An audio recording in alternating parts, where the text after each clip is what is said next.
एक गांव में कनुआ नाम का एक नाई रहा करता था, जो अपने आप को गांव का सबसे ज्यादा चतुर और चालाक समझता था। एक दिन वह अपनी दुकान में गांव की मुखिया की शेव करते हुए मुखिया को बहुत गौर से देखे जा रहा था। क्या बात है कनुआ नाई, आज तेरा ध्यान दाढ़ी बनाने पर कम, मुझे देखने पर ज्यादा है। कितने बार कहा है आपसे मुखिया जी कि मुझे सिर्फ कनुआ कहा कीजिए, मेरे नाम के आगे नाई मत लगाया करिए। क्यों, अपने नाम के आगे नाई लगाते हुए तुझे शर्म आती है क्या? ऐसी बात नहीं है मुखिया जी, लोग अपने नाम के आगे अपनी जाति लगाते हैं, अपना पेशा नहीं। अबे ये क्यों नहीं कहता कि तुझे अपने नाम के आगे नाई लगाते हुए शर्म आती है? तू एक नाई है, तेरा बाप भी एक नाई था, यहाँ तक कि मैं तेरे दादा को भी जानता था, वो भी नाई थे। तू एक खानदानी नाई है, इसलिए तेरी पहचान तेरे काम से ही होगी। अगर तुझ में कोई काबिलियत है तो छोड़ दे ये काम और कर कोई और काम, लेकिन अपने काम को लेकर कैसी शर्म? अब आपको क्या बताऊं मुखिया जी, मुझे मेरे इसी पेशे से कितनी परेशानी उठानी पड़ रही है, मैं आपको बता नहीं सकता। कैसी परेशानी? मेरी उम्र 40 वर्ष की हो चुकी है, लेकिन कोई भी लड़की मुझसे विवाह करने के लिए तैयार ही नहीं। हाँ, मुझे पता है, क्योंकि तुझे लड़की सुंदर चाहिए, जबकि तूने कभी अपनी शक्ल आईने में नहीं देखी। एक बार मेरे कहने पर अपनी शक्ल आईने में गौर से जरूर देखना। शक्ल का मैं इतना भी बुरा नहीं हूँ मुखिया जी। अगर इतना बुरा नहीं है तो इतना अच्छा भी नहीं है। अब सीधे सीधे बता मुझे, इतनी गौर से क्यों देख रहा था? क्या कहना चाहता है? आपको कैसे पता कि मैं आपसे कुछ बातचीत करना चाहता हूँ? अरे जब अपनी आंखें पढ़ पढ़ कर मेरे चेहरे को इतनी गौर से देखेगा तो मुझे यही लगेगा ना कि तू कुछ कहना चाह रहा है, लेकिन कुछ कह नहीं पा रहा। अब जल्दी बता, क्या कहना चाहता है तू? मुखिया की बात सुनकर कनुआ हिम्मत करके मुखिया से बोला, वो बात ये थी मुखिया जी, अब कैसे बोलूं? अरे अपने मुंह से बोल। हाँ, मुंह से ही बोलूंगा मुखिया जी। आप भी मुखिया जी, आपकी बेटी नंदनी की अभी तक शादी नहीं हुई ना, वो भी लगभग 35 के आसपास ही है। आप अपनी बेटी की शादी मुझसे करा दीजिए। कनुआ की बात सुनकर मुखिया गुस्से से आग बबूला होकर उठकर खड़ा हो गया और उसने जोरदार थप्पड़ कनुआ के गाल पर जड़ दिया। तेरा दिमाग तो ठीक है कनुआ नाई, है? जानता भी है तू क्या बोल रहा है? तेरा बाप मेरे पिता का खास नहीं था, सिर्फ तेरे बाप का लिहाज करके तुझे सिर्फ एक थप्पड़ मारा है। अगर तेरी जगह कोई और ये बोलने की हिम्मत करता ना, तो मैं उसकी मार मार कर हड्डी पसली एक कर देता। तेरी हिम्मत कैसे हुई ये सब सोचने की? मैंने ऐसा क्या गलत कह दिया मुखिया जी? मैंने तो सिर्फ आपकी बेटी से शादी करने के लिए बोला है। अबे बेवकूफ, हैं? तू एक नाई है, नाई। तेरा और मेरी बेटी का रिश्ता नहीं हो सकता, असंभव है। मेरी बेटी के बारे में सोचने से पहले एक बार अपना पेशा तो देख लेता। और चल, एक बार को मैं तेरा पेशा भी भूल जाऊं, पर क्या तूने कभी आईने में अपनी शक्ल देखी है? हैं? किसी पुराने पेड़ का घटिया सड़ा हुआ आम दिखता है तू। इतना कहकर मुखिया गुस्से से बाहर चला गया। मुखिया की बात कनुआ को बिल्कुल भी पसंद नहीं आई। तू है मुझ पर, अरे अगर मैं नाई हूँ तो इसमें मेरी क्या गलती है? क्या मेरे कोई अरमान नहीं है? मेरे को सपने नहीं है? ये गांव का मुखिया अपने आप को समझता क्या है? नहीं रहना मुझे इस गांव में, और नहीं करना मुझे अब ये नाई का धंधा। अब तो मैं किसी जमींदार की बेटी से ही विवाह करूंगा और अब इस गांव में कुछ बनकर ही लौटूंगा। हाँ। अगले दिन कनुआ ने अपनी नाई की दुकान बंद कर दी और नए धंधे की तलाश में वो दूसरे गांव की ओर चल दिया। वह जंगल के रास्ते में ही था कि तभी उसके कानों में एक साधु की आवाज टकराई। आगे मत जाना बेटा, आगे एक शेर बैठा हुआ है। तुम्हारा दिमाग तो ठीक है साधु, शेर घने जंगलों में होते हैं। मैं कोई मामूली साधु नहीं हूँ, यकीन नहीं आता तो कुछ देर मेरे पास बैठ जा। कनुआ साधु के पास बैठ गया। कुछ ही देर में एक शेर दहाड़ता हुआ आकर उन दोनों को घूरने लगा। साधु जी, ये शेर तो हम दोनों को खा जाएगा, आपने तो मुझे मरवा दिया।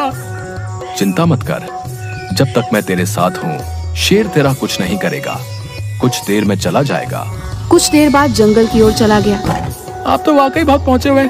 साधु रहस्यमयी अंदाज में मुस्कुरा कर बोला, मैं जानता हूँ कि तू एक नाई है और नाई का धंधा छोड़कर तू दूसरे धंधे की तलाश में दूसरे गांव जा रहा है ताकि कुछ बनकर अपने गांव लौटे। आप तो अंतर्यामी भी निकले बाबा, मेरी मदद कीजिए। क्या चाहता है तू?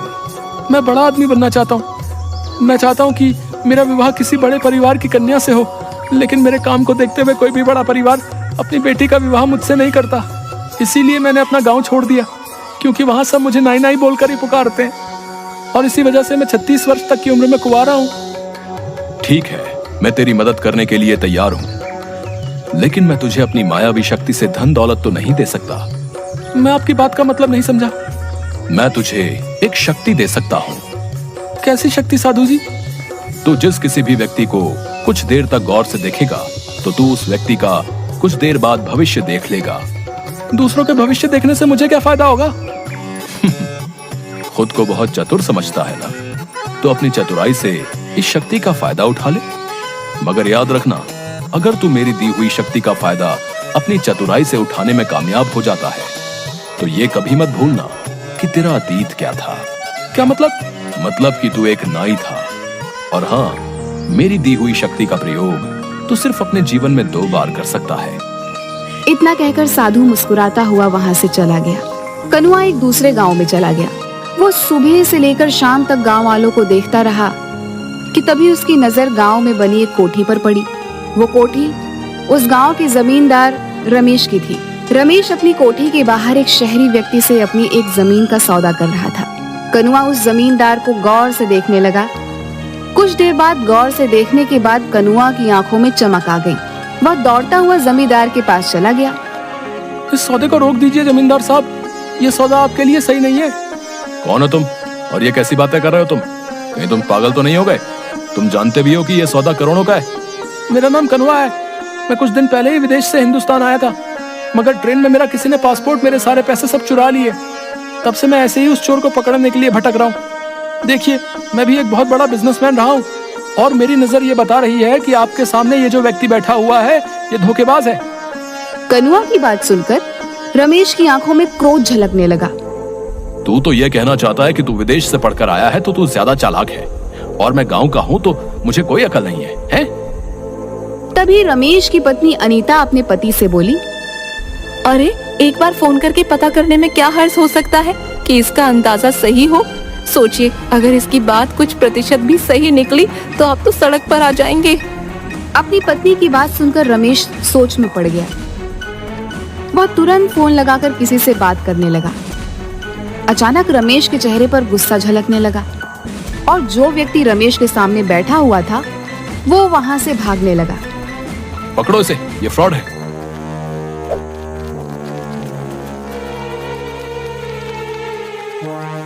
कनुआ ने उस व्यक्ति को तुरंत पकड़ लिया।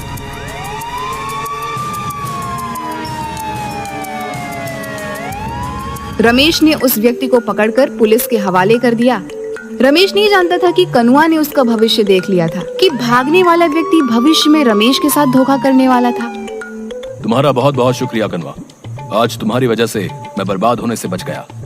वैसे तुम कहाँ ठहरे हुए हो? बस ऐसे ही आवारा फिर रहा हूँ। आज से तुम मेरे घर पर रहोगे और मेरे कारोबार में हाथ बटाओगे। मुझे तुम्हारे जैसे ईमानदार और अच्छे व्यापारी की सख्त जरूरत है। कनुआ उस दिन से रमेश के घर पर रहने लगा। रमेश की बेटी दिव्या को कनुआ पसंद करने लगा था।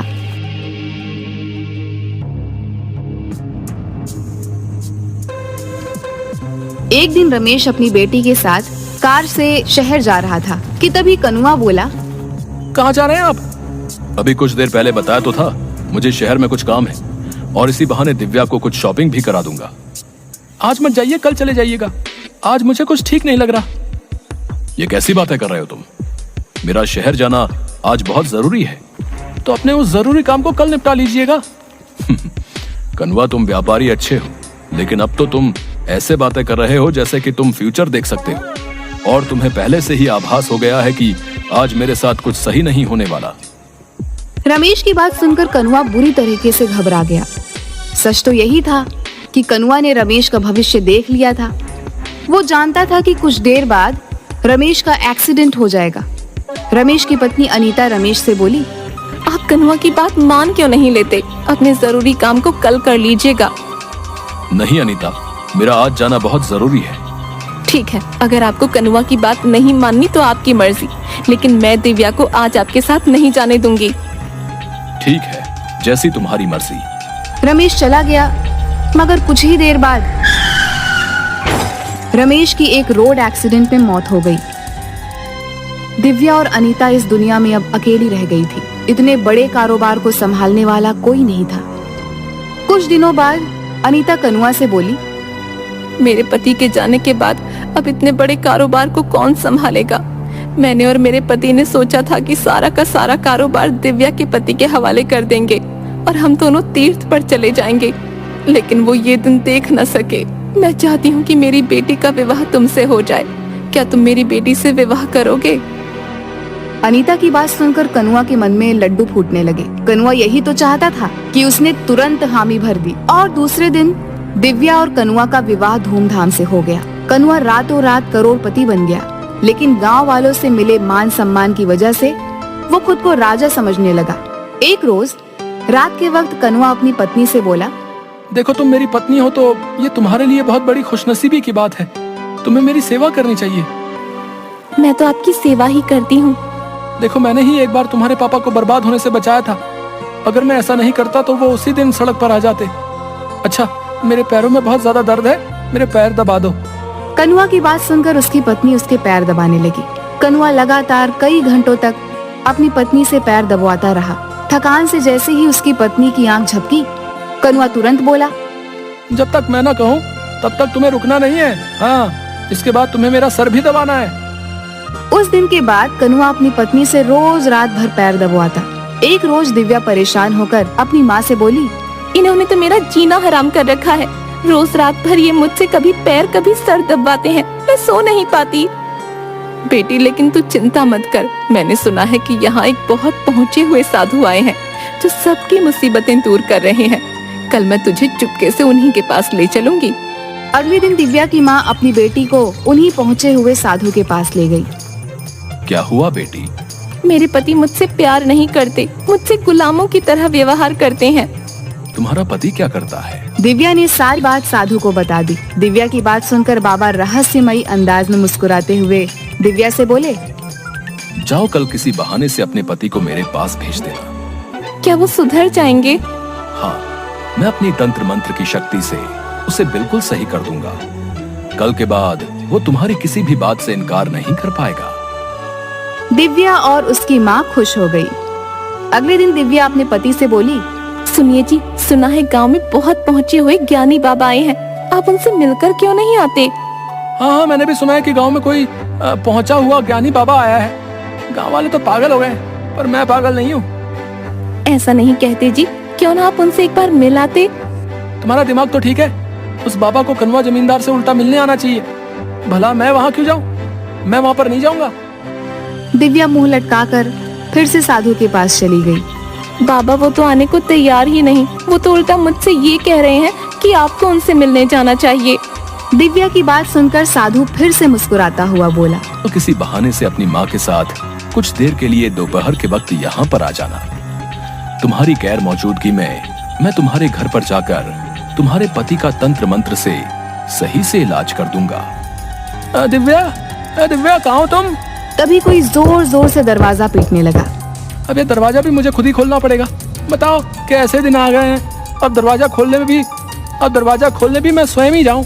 इतना बोलकर कनुआ ने दरवाजा खोल दिया, मगर सामने का नजारा देखकर तो वह बुरी तरीके से डर गया।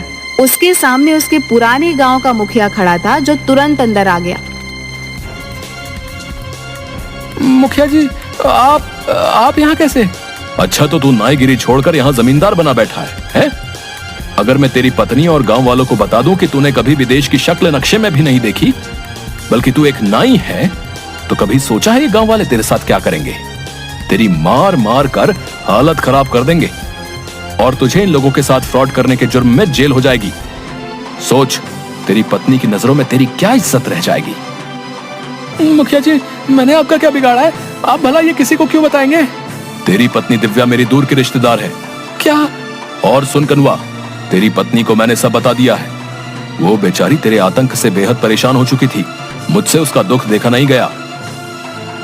ये आपने क्या किया मुखिया जी? वो गांव में अब सबको बता देगी, मैं बर्बाद हो जाऊंगा। नहीं, मैंने उसे मना कर दिया है कि ये राज वो किसी को नहीं बताएगी, लेकिन उसने एक शर्त रखी है। कैसी शर्त?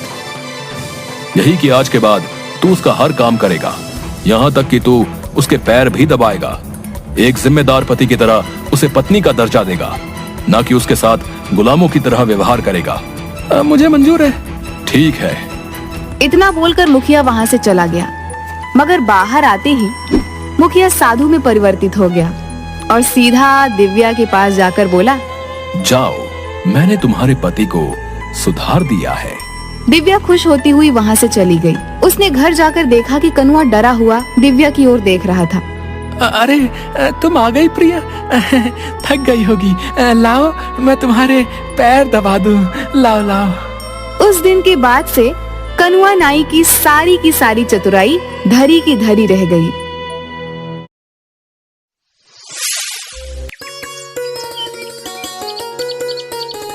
एक गांव में चारुलता उर्फ चारू नाम की एक बेहद सुंदर स्त्री रहती थी। चारुलता को अपनी सुंदरता पर बहुत घमंड था। चारू आराम से सो रही थी कि तभी उसकी माँ विमला उसे उठाती हुई बोली, अरे उठ जा कलमुही, सूरज सर पर चढ़ाया है और तू है कि अभी तक सो रही है। सोने दो ना माँ, थोड़ी देर बाद उठ जाऊंगी। अरे सूरज निकलने के बाद तो रानियां भी उठकर बैठ जाती हैं और एक तू है जो उठने का ही नाम नहीं ले रही।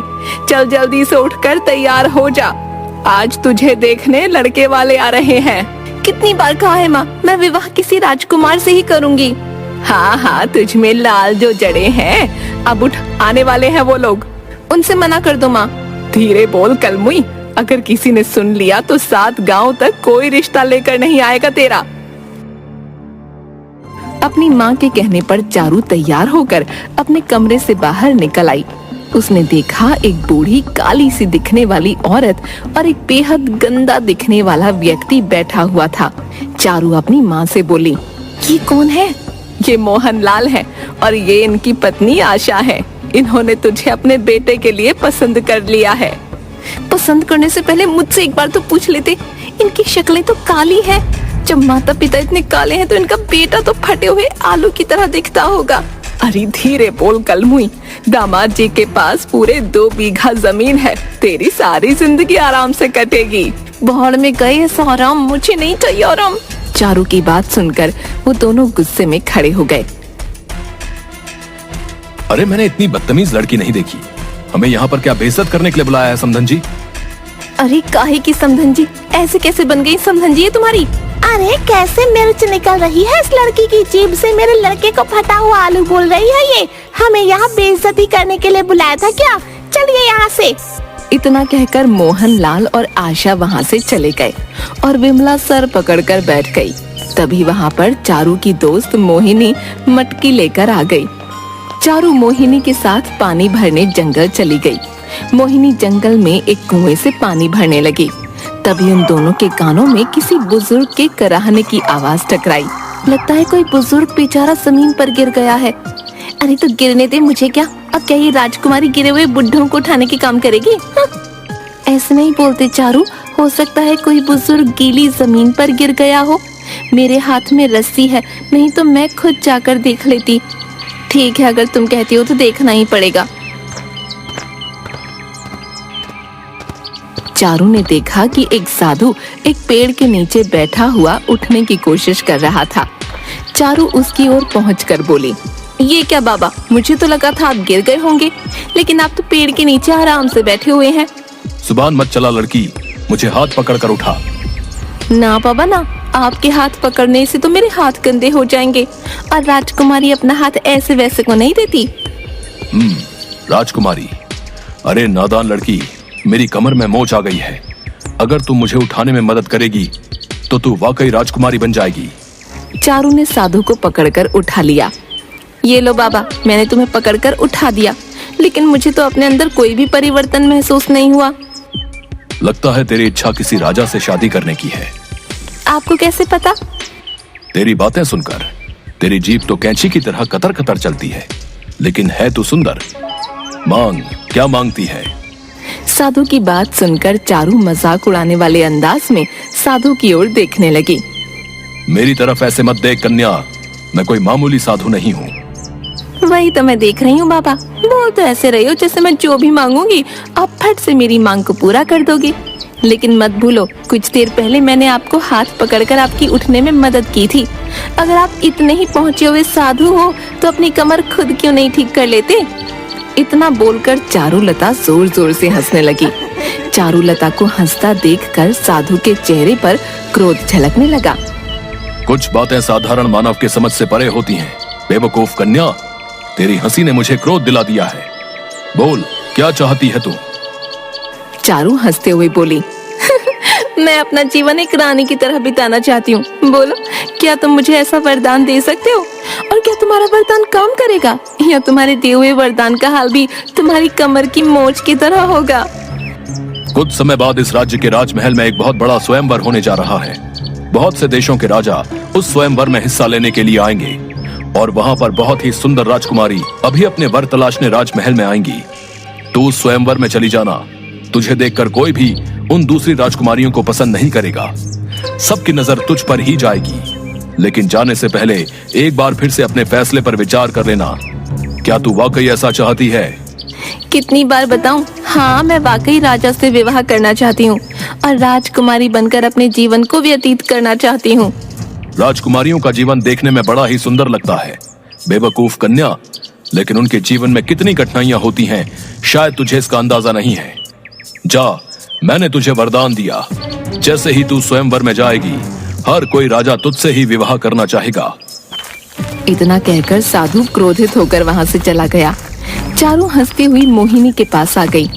क्या हुआ चारू, तू हंस क्यों रही है?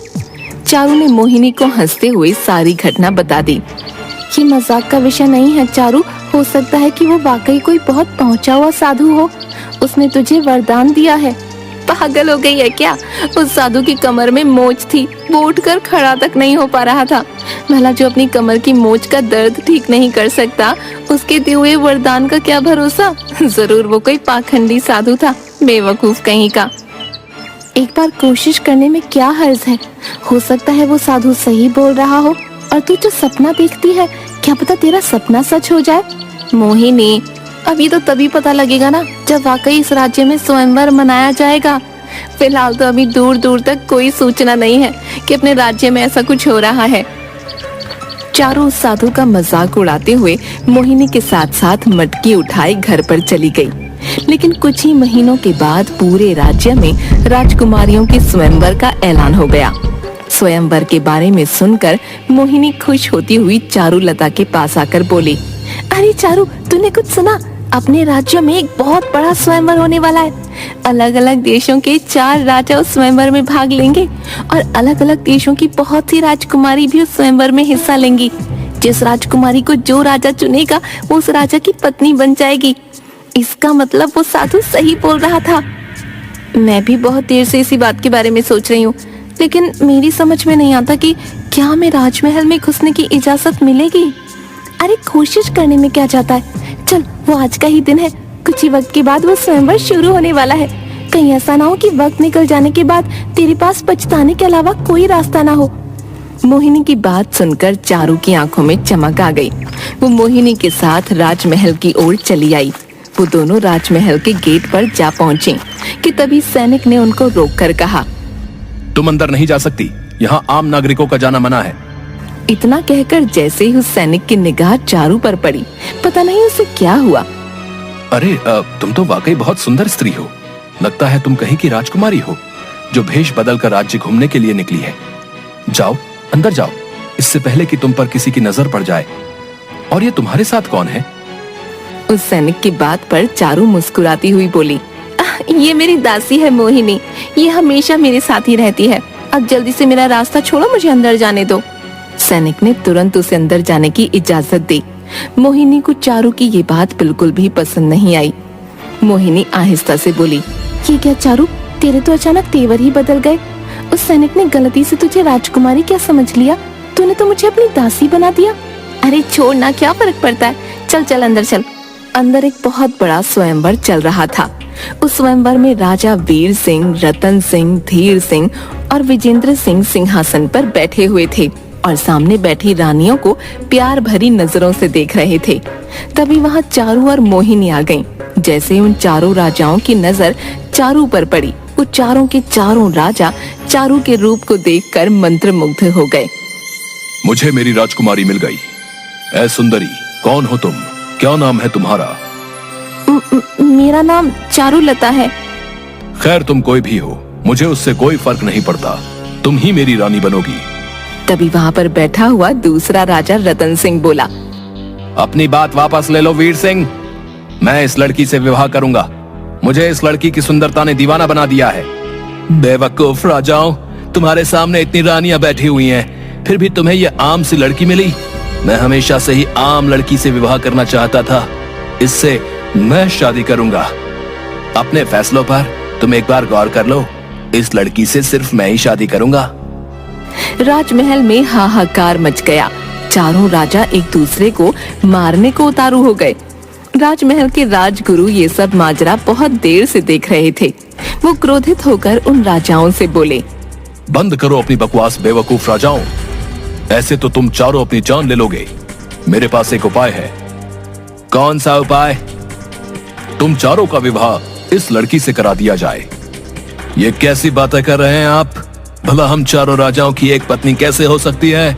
असंभव। हो सकती है, क्यों नहीं हो सकती? लड़ने से बेहतर है कि तुम चारों इस लड़की से विवाह कर लो। अगर हम चारों इससे विवाह कर लेंगे तो फिर तो मुश्किल हो जाएगी। हम चारों अलग अलग राज्य के हैं, ये रहेगी किसके साथ? इसे हर राजा के साथ ही एक महीने रहना होगा। फैसला हो चुका। राजगुरु की ये बात चारों राजाओं को पसंद आ गई, मगर ये देखकर चारों के होश उड़ गए। उसने मोहिनी की ओर देखकर कहा, अरे मैं तो सिर्फ एक राजा की रानी बनना चाहती थी मोहिनी, लेकिन मुझे 4 राजाओं से विवाह करना पड़ेगा। मेरी तो हालत खराब हो जाएगी। तुझे बड़ा शौक था ना रानी बनने का, लगता है उस साधु ने तुझे जरूरत से ज्यादा वरदान दे दिया। चारू, तू एक राजा की पत्नी नहीं बल्कि 4 राजाओं की पत्नी बनेगी। मुझे किसी की रानी नहीं बनना। इतना कहकर चारू वहाँ से भागने ही वाली थी कि तभी राजगुरु ने चारू को पकड़ने का आदेश दे दिया। चारू के पास अब उन चारों से विवाह करने के अलावा और कोई चारा नहीं था। चारू का विवाह उन चारों राजाओं से हो गया। विवाह होने के बाद वीर सिंह खुश होते हुए बोला, सबसे पहले इस सुंदरी पर मेरी नजर गई थी, क्योंकि अब ये मेरी रानी बन गई है, इसलिए सबसे पहले ये मेरे साथ रहेगी। ऐसे तुझमें क्या लाल जड़े जो ये सबसे पहले तेरे साथ रहेगी? मत भूलो राजा वीर सिंह, अब ये मेरी भी पत्नी है, इसलिए सबसे पहले ये मेरे साथ रहेगी। नहीं, मेरी रानी सबसे पहले मेरे साथ रहेगी। उन तीनों की बात सुनकर राजा विजेंद्र सिंह गुस्से से लाल पीला हो गया। वो तुरंत तलवार निकाल कर बोला, तुम तीनों राजाओं का अंत मेरे ही हाथों लिखा है। वैसे भी मैं तुम तीनों पर हमला करने ही वाला था, लेकिन मुझे तुम्हारे ऊपर हमला करने का कोई बहाना नहीं मिल रहा था। ये सिर्फ मेरी रानी है और ये सिर्फ मेरे साथ रहेगी। मैं अपनी रानी को किसी को हाथ भी नहीं लगाने दूंगा। अबे पागल हो गया क्या?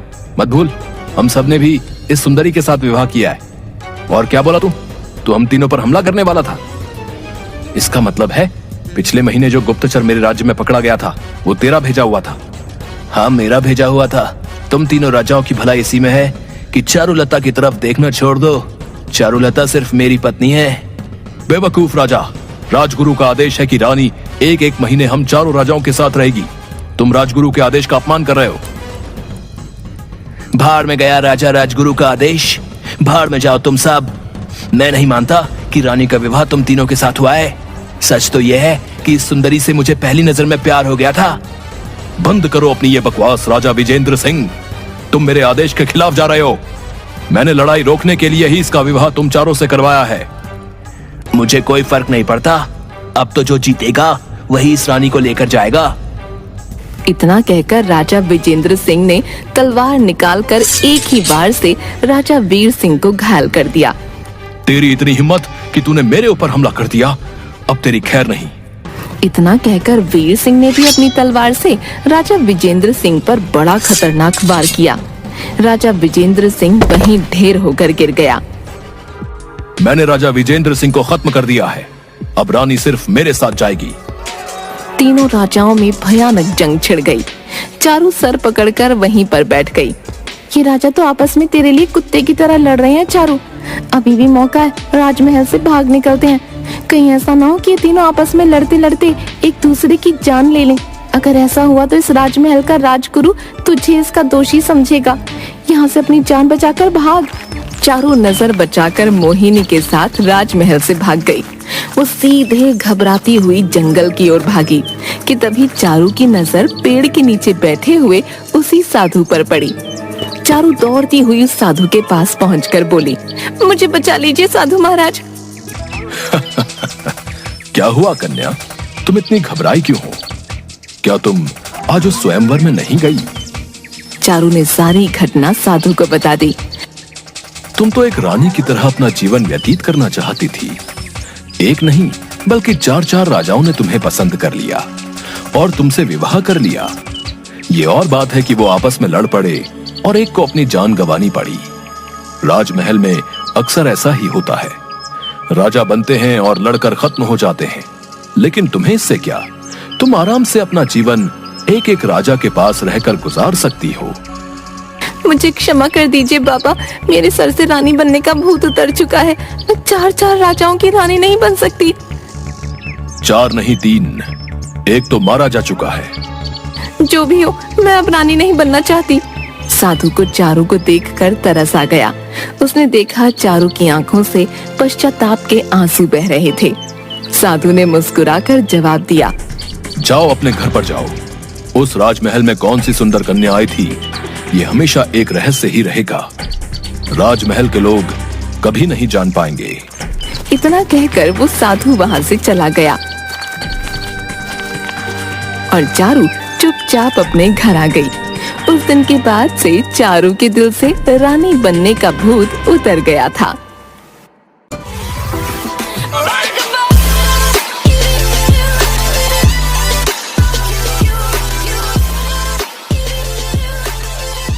Hi guys, this is my new vlogs in first vlog।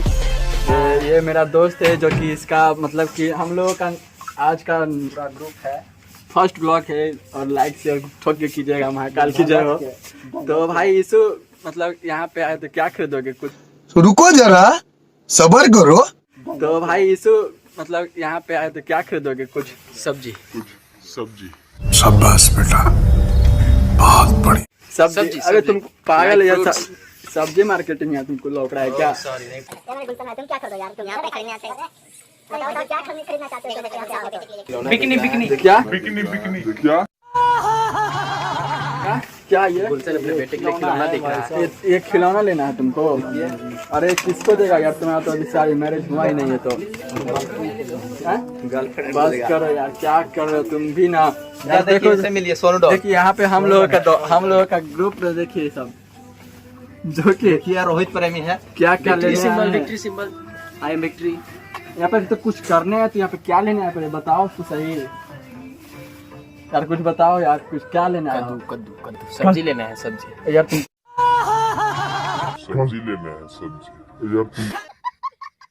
तुमको सब्जी मार्केट लग रहा है क्या यहाँ पे? सब तो सब्जी है भाई। अरे ये वाला हमको पसंद है, ये हमको चाहिए। Series bikinis